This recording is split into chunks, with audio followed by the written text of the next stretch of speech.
ट्याकोमेट्रिक levelling भनेको वा ट्याकोमेट्रिक serving भनेको के भन्ने इन्ट्रोडक्सन पढ्यौँ हैन।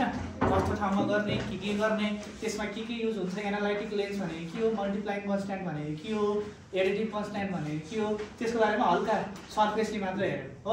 आज चाहिँ हामी प्रिन्सिपल अफ ट्याकोमेट्री के हो भनेर हेर्छौँ। के हेर्छौँ भने प्रिन्सिपल अफ ट्याकोमेट्री। प्रिन्सिपल अफ ट्याकोमेट्री पढ्नभन्दा पहिला मैले एउटा क्वेसन सोधेँ, हामीलाई आइसोसेलिस ट्रायंगल भनेको के हो? आइसोसेलिस ट्रायंगल भनेर सोध्यो भने तिमीहरूले कस्तो ट्रायंगललाई आइसोसेलिस ट्रायंगल भन्छ? कस्तो ट्रायंगल हो भनेपछि यदि कुनै पनि ट्रायंगलको दुईटा साइडहरू के छन् भने इक्वल छन् भने त्यस्तो ट्रायंगललाई हामीले के भनिन्छ? आइसोसेलिस ट्रायंगल भनिन्छ। र हाम्रो प्रिन्सिपल अफ ट्याकोमेट्री चाहिँ आइसोसेलिस ट्रायंगलको प्रिन्सिपलमा आधारित हुन्छ। केमा आधारित हुन्छ अरे? आइसोसेलिस ट्रायंगलको प्रिन्सिपलमा। भनेपछि सबभन्दा पहिला आइसोसेलिस ट्रायंगल भनेको के हो भनेर जान्नु पर्यो। र प्रिन्सिपल अफ ट्याकोमेट्री चाहिँ केमा बेस्ड हुन्छ अरे? It is based on principle of isosceles triangle. सबभन्दा पहिला फर्स्ट टाइम के हुँदो रहेछ? के अरे? प्रिन्सिपल अफ के ट्याकोमेट्री is based on के principle of के isosceles triangle। isosceles triangle कस्तो ट्रायंगल अरे आइसोसेलिस भनेको? कुनै पनि दुईटा साइडहरु के छ भने इक्वल छ भने। अब यसले के भन्छ भनेर पहिला यसको के हेरौँ अरे? स्टेटमेन्ट हेरौँ है त। यसको स्टेटमेन्टले के भन्छ भन्दाखेरि it states that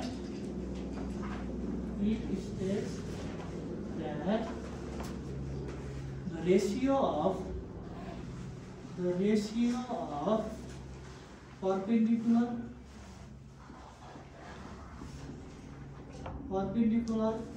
from vertex like apex पनि भन्यो, apex to their base on their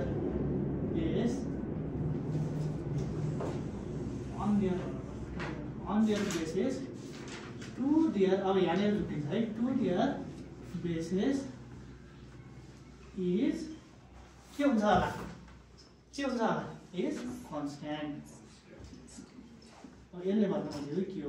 suppose अहिलेलाई एउटा फिगर मात्र बनाएको है, यो आइसोसेलिस ट्रायंगल हो भने यो स्टेटमेन्टले के भन्दो रहेछ भन्दाखेरि यो भर्टेक्स वा एपेक्स के हो?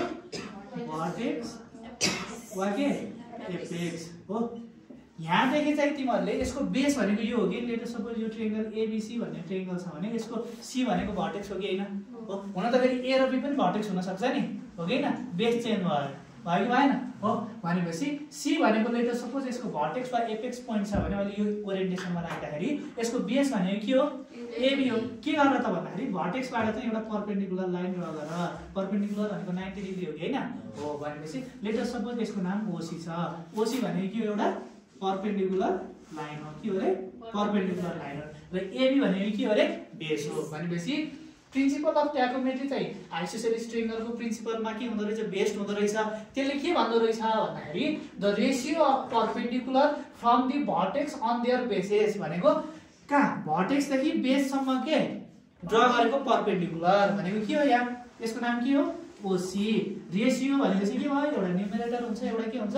डिनोमिनेटर हुन्छ। अब केसँग त भन्दाखेरि टु देयर बेसेस। केसँग अरे?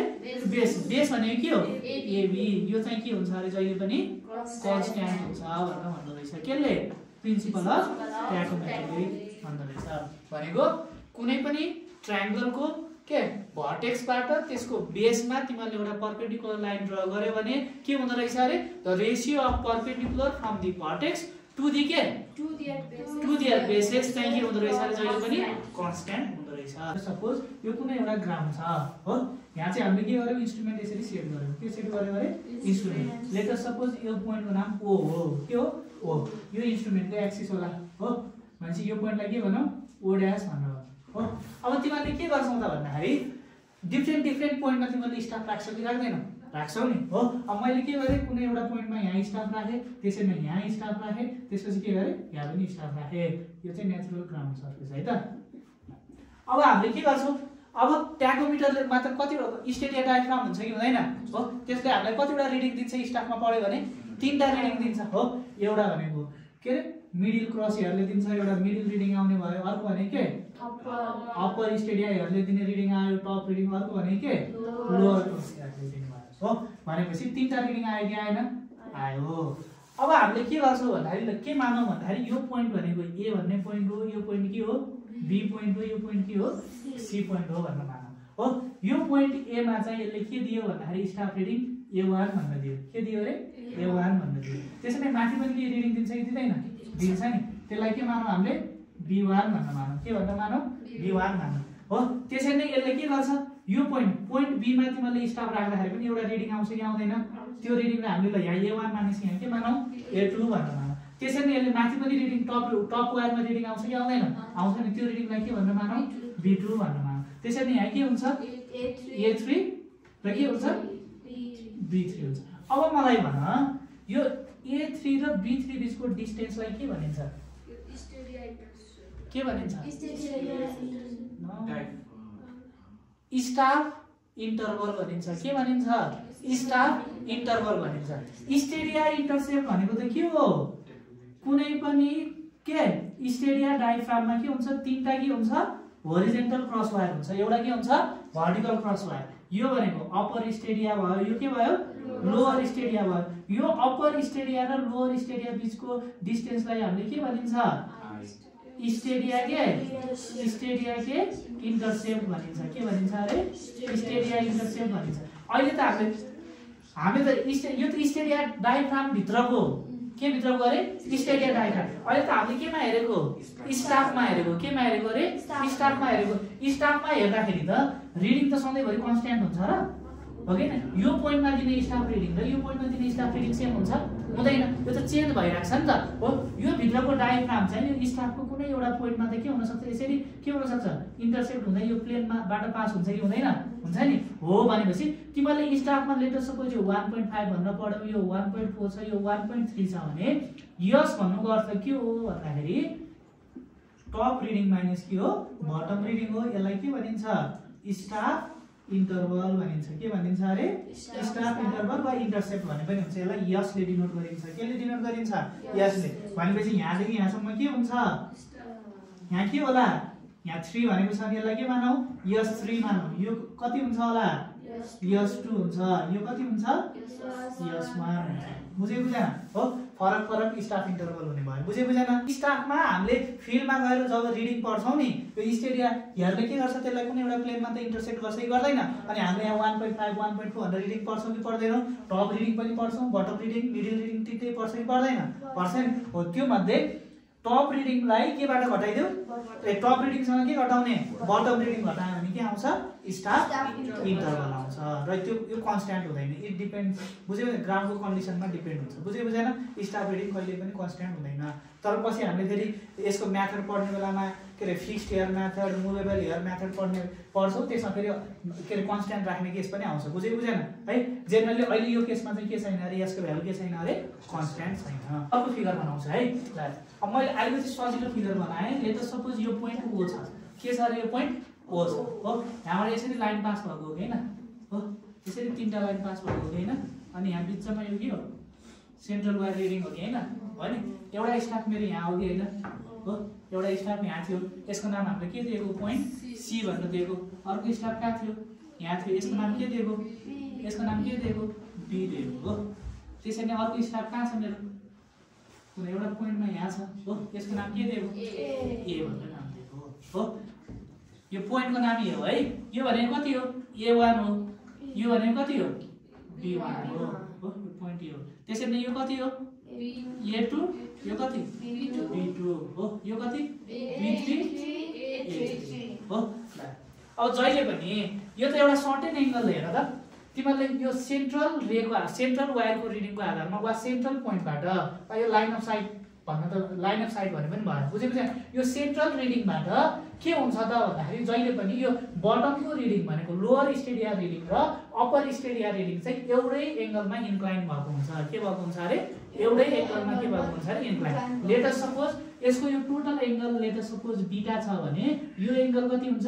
बीटा/2 यो एंगल पनि कति हुन्छ β/2 हुन्छ भनेको दुईटैको एंगल अफ इन्क्लिनेसन के हुन्छ अरे सेम हुन्छ भनेपछि यो एंगल कति भयो β/2 यो एंगल पनि कति भयो β/2 भयो हो अब मैले के निकाल्नु पर्ने छ रेशियो निकाल्नु पर्ने छ अब हाम्रो प्रिन्सिपलले के भन्छ भन्दाखेरि के लेख्न पाइयो हेर त यहाँले त तीनटा ट्रायंगलहरु फर्म भएको छ कि छैन एउटा यो ट्रायंगल एउटा यो स्टाफले गर्दा बनेको ट्रायंगल अर्को यो अनि ए पोइन्टमा बी पोइन्ट र सी पोइन्टमा चाहिँ तीनटा फरक फरक ट्रायंगल फर्म भएको छ कि छैन यहाँ चाहिँ ओ A3 B3 भन्ने ट्रायंगल छ अर्को भनेको O A2 B2 भन्ने ट्रायंगल छ अर्को के O A1 B1 भन्ने ट्रायंगल छ कि छैन हो अब के गर्ने त भन्दाखेरि हामीले परपेन्डिकुलर र बेसको रेशियो कन्स्ट्यान्ट हुन्छ भनेर भनेको के हैन हो अब सुरुको आइसोसेलेस ट्रायंगलमा हेरौँ त के हुन्छ परपेन्डिकुलर के हो यसको लागि परपेन्डिकुलर के हो यहाँ हामीले नाम लेखेको रहेन छ लेट अस सपोज यसको नाम C1 लेखौं यहाँ C पहिले छ है अझै यहाँ D1 यो के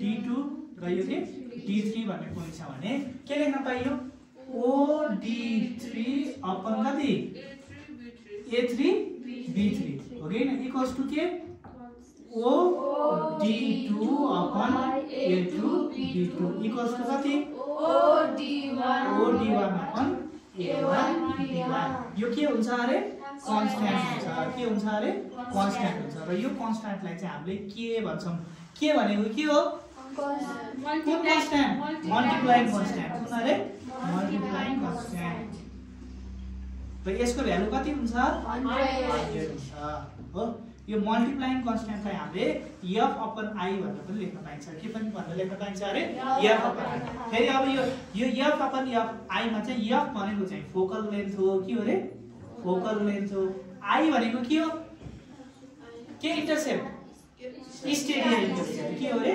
स्टेडिया इन्टरसेप्ट हो स्टेडिया के हो रे इन्टरसेप्ट हो अब पछि हामीले यसको भ्यालु कति हुन्छ भनेर पत्ता लगाउने पछि हामी पढ्छौं त्यसमा आइहाल्छ मल्टिप्लाइङ कन्स्ट्यान्ट र एडिटिभ कन्स्ट्यान्टको भ्यालु डिटरमाइन गर्ने भन्ने टपिक छुट्टै छ त्यसमा आउँछ कसरी निकाल्ने भन्ने हो भनेपछि के हुँदो रहेछ रे जहिले पनि के को भ्यालु पनि हुन्छ यो k इक्वल्स टु कति हुन्छ भन्दाखेरि 1/2 cot β/2 हुन्छ कति हुन्छ अरे 1/2 cot β/2 हुन्छ कसरी हुन्छ होला यो कसरी निकालेको होला 1/2 cot β/2 भन्दा सोरे अब म यो कसरी आयो भन्ने कुरा एकछिनमा भन्छु अब मलाई भन त यो k को भ्यालु त के हुने भयो k मा डिपेन्ड हुँदो रहेछ k को भ्यालु के मा डिपेन्ड हुँदो रहेछ के मा यो बीटा को भ्यालुमा डिपेन्ड हुँदो रहेछ के मा डिपेन्ड हुँदो रहेछ अरे बीटा भनेपछि k को भ्यालु के मा डिपेन्ड हुँदो रहेछ डिपेन्ड्स अन के बीटा भनेको एंगलमा के हुँदो रहेछ डिपेन्ड हुँदो रहेछ बुझेको छैन भनेपछि k को भ्यालु चाहिँ के मा डिपेन्ड हुँदो रहेछ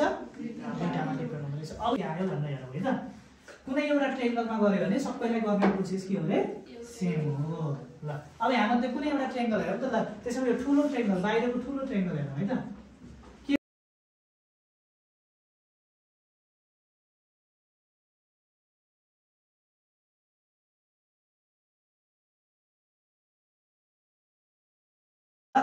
अब मलाई भन यहाँनेर यो परपेन्डिकुलर हो कि हैन एंगल 90 डिग्री हुन्छ कि हुँदैन हो मैले अब यहाँबाट एउटा सानो ट्रायंगल मात्र लिए यसरी एउटा ट्रायंगल बनेको छ कि छैन हो यो एंगल कति छ 90 डिग्री यसको नाम के हो यसको नाम के d1 यसको नाम के b1 छ कि छैन अनि यो एंगल कति छ यो एंगल कति छ β/2 छ कति छ अरे β/2 छ अब मैले यसमा हेर त यो के हुन्छ यो हाइपोटेनस यो के परपेन्डिकुलर के हुन्छ बेस हो हैन अब मलाई थाहा भएको भन्ने कुरा त एउटा OD1 भन्ने परपेन्डिकुलर डिस्टेन्स होला हो हैन अनि अर्को भने के थाहा छ मलाई स्टार रिडिङ त थाहा छ नि त हो हैन स्टार रिडिङ त हामीलाई थाहा हुन्छ कि हुँदैन जहिले पनि अर्को कुरा के भनेको मैले भन्दाखेरि यो सेन्ट्रल क्रस हेयरबाट के हुन्छ अप्पर स्टेडिया र लोअर स्टेडिया जहिले पनि के हुन्छन् अरे कन्स्ट्यान्ट डिस्टेन्समा हुन्छन् भनेपछि यो र यो दुईटा जोड्यो भने यो पुरै डिस्टेन्स बन्छ कि बन्दैन भन्छ नि भनेपछि हामीले यहाँ कुन रेशियो युज गर्न पाइन्छ होला sin cos 10 मा